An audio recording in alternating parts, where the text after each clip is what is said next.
જય માતાજીની. આજે આપણે બનાવવાનું છે ટેટી એપલનો જ્યુસ. સરસ મજાનો, એકદમ ટેસ્ટી અને હેલ્ધી હશે. તો આપણે જે દૂધ નાખવાનું છે એ આજે કોકોનટ મિલ્ક દૂધ નાખવાનું છે. આના અંદર મેં તાજું નારિયેળ ફોડી અને સરસ મજાનું દૂધ રેડી કરી લીધું છે. આપણે આજે દૂધ નાખી નારિયેળનું અને સરસ મજાનું જ્યુસ બનાવીશું. મિત્રો, એકદમ ટેસ્ટી હેલ્ધી છે. મારી વિડીયો સારી લાગે તો પ્લીઝ મને લાઈક કરજો. જે નાખું એ તમને હું બધું શેર કરું છું. સૌથી પહેલા આને કટ કરી લેશું આપણે. ગરમીની મોસમ આવી એટલે ટેટી તો બહુ જ સરસ મજાની આવતી હોય. અહીં એપલ ધોઈ લીધું છે, પણ આવી રીતના આપણે એપલને પૂરું છોલી લેશું સરસ મજાનું.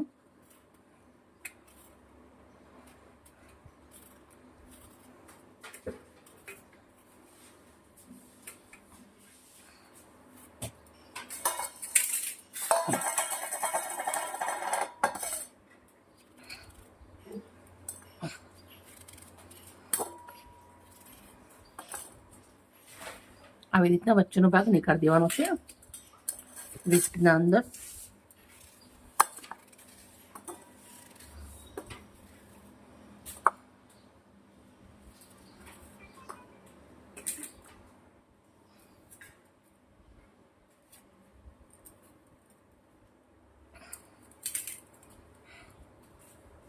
ટેટી પણ બહુ જ સરસ મજાની છે. તો ટેટી પણ આપણે આવી રીતના छिलका निकाल देवाना है. આવી રીતના આપણે એને પણ કટ કરી લેશું. બધી ટેટી આપણે આવી રીતના રેડી કરી લેવાની છે.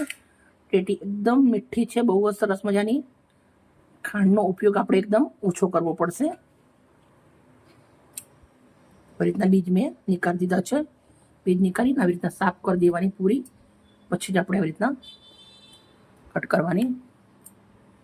વેસ્ટ નીકાળી દીધું છે બધું. હું સમારી દઈશ.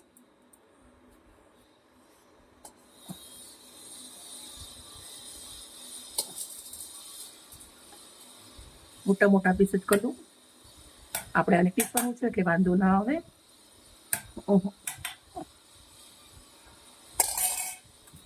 રેડી. હવે આપણે મિક્સરનો જાર લીધો છે, એના અંદર નાખી દઈશું. તમે આવી રીતે ગળીને દૂધ નાખશો તો તમને આવી રીતના કૂચડા કોકોનટના ઉપર આવી જશે. પણ હું બધું જ નાખી દઉં છું અંદર. ગળ્યા વગર જ બહુ જ સરસ લાગશે. સાથે 2 ચમચી ખાંડ નાખું છું. હવે આપણે બંધ કરી દઈશું. સરસ મજાનું જ્યુસ બનાવી રેડી કરી દઈશું. સરસ જ્યુસ બનાવી અને રેડી કરી લાવી શકો છો. બહુ સરસ મજાનો જ્યુસ રેડી છે. હવે આપણે અંદર કાચના પાલાના અંદર રેડીશું.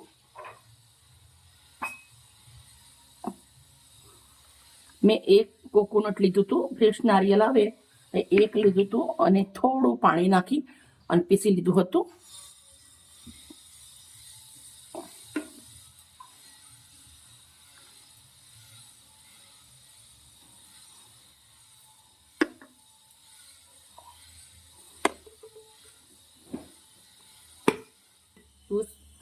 રેડી કરી દીધો છે. હવે આપણે એને પ્લેટના અંદર લઉં છું.